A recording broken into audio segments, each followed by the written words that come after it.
বন্ধুরা, আজ আমি আপনাদের সঙ্গে শেয়ার করব গন্ধরাজ কাতলা মাছের রেসিপি। এই গন্ধরাজ কাতলা মাছের রেসিপি খেতে দারুণ হয়। একঘেয়েমি কাতলা মাছ খেতে কারোরই ভালো লাগে না, তবে একবার হলেও এই গন্ধরাজ কাতলা মাছ আপনারা বানিয়ে খাবেন, দেখবেন খেতে দারুণ হয়। আর একবার খেলে বারবারই বানিয়ে খেতে মন চাইবে।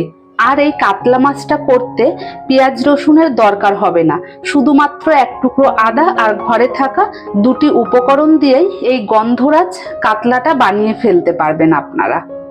আশা করি এই রেসিপিটা আপনাদের সকলেরই পছন্দ হবে। তাহলে চলুন বন্ধুরা, দেরি না করে ভিডিওটি শুরু করি। নমস্কার বন্ধুরা, আমি রত্নার পাকশালায় আপনাদের সবাইকে স্বাগত জানিয়ে প্রতিদিনের মতো আজও একটা নতুন ভিডিও নিয়ে চলে এসেছি আপনাদের সঙ্গে। আশা করি আপনাদের সকলেরই ভালো লাগবে। বন্ধুরা, ভিডিওটি প্রথম থেকে শেষ পর্যন্ত দেখার অনুরোধ রইল। ভালো লাগলে লাইক, শেয়ার, সাবস্ক্রাইব করতে ভুলবেন না।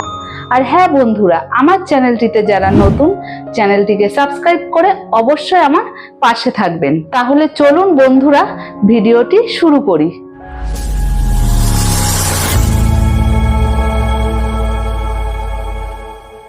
বন্ধুরা, গন্ধরাজ কাতলা বানানোর জন্য এখানে আমি কাতলা মাছটাকে ভালো করে ধুয়ে পরিষ্কার করে নিয়েছি। এবার মাছটাকে মেখে নেওয়ার জন্য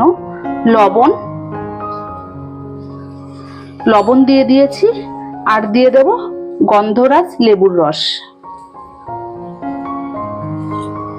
আর দিয়ে দেব সামান্য পরিমাণ হলুদ গুঁড়ো। এবার মাছটাকে মেখে নেব।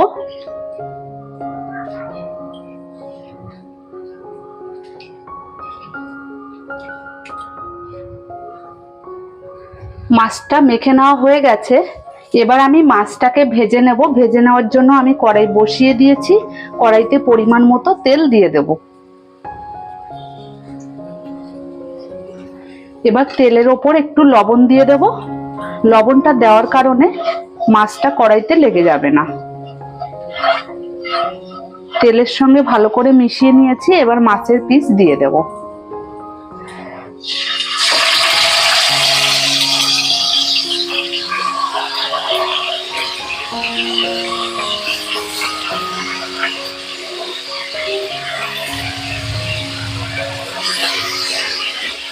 মাছটাকে হালকা লাল লাল করে ভেজে নেব। মাছটা ভাজতে ভাজতে মশলাটাকে তৈরি করে নেব। এই দেখুন, এখানে আমি এক টুকরো আদা নিয়েছি বড় সাইজে। দিয়ে দেব কাজু বাদাম, দিয়ে দেব এই চামচের 4 চামচ পোস্ত,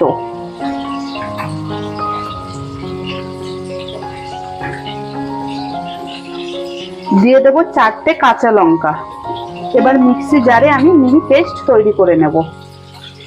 এদিকে দেখুন, মাছটাকে লাল লাল করে ভেজে নিয়েছি। এবার তুলে নেব।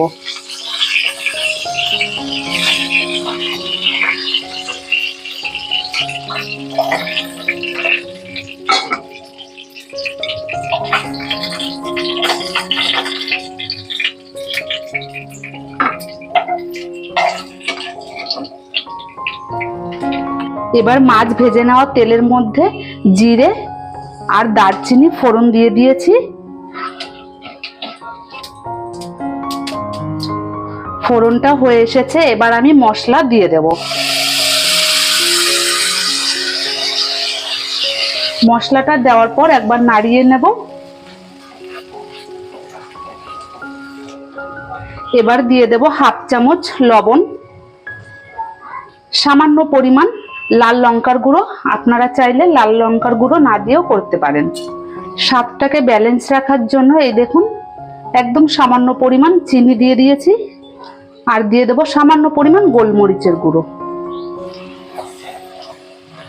এবার আমি মশলাটাকে 5 মিনিট কষিয়ে নেব, লো টু মিডিয়াম ফ্লেমে রেখে।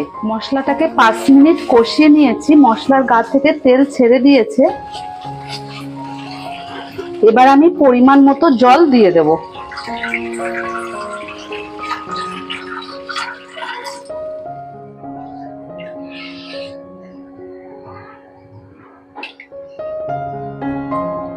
জলটা দেওয়ার পর ঝোলটা ফুটতে শুরু করে দিয়েছে।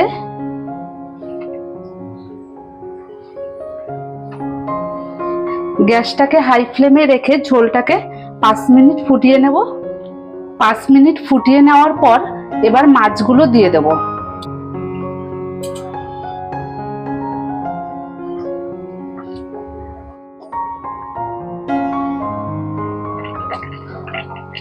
মাছটা দেওয়ার পর ঝোলটাকে আমি 10 মিনিট আবার ফুটিয়ে নেব।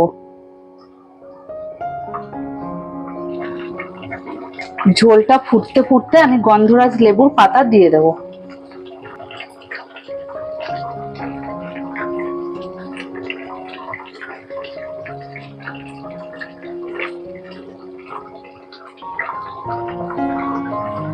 আর দিয়ে দেব 2 চামচ লিকুইড দুধ। এখানে আমি আমুল দুধটাকে গুলে নিয়েছি।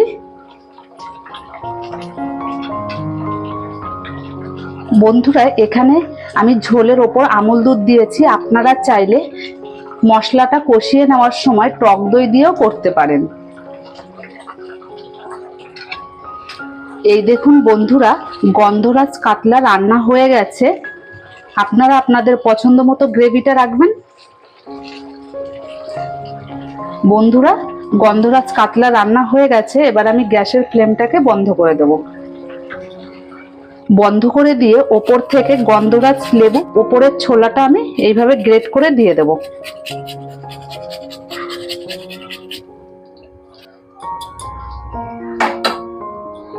প্লেট নিয়ে নিয়েছি, এবার আমি প্লেটে নামিয়ে নেব।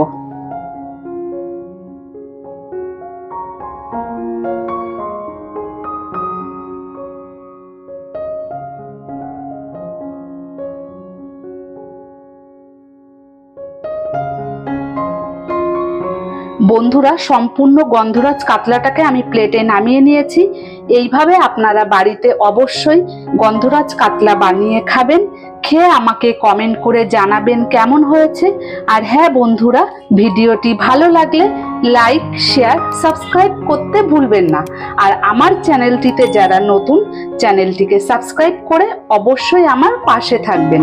বন্ধুরা, ভিডিওটি প্রথম থেকে শেষ পর্যন্ত দেখার জন্য আপনাদেরকে অসংখ্য ধন্যবাদ। তাহলে বন্ধুরা, ভিডিওটি এখানেই শেষ করছি। দেখা হবে নতুন কোনো ভিডিওর সাথে।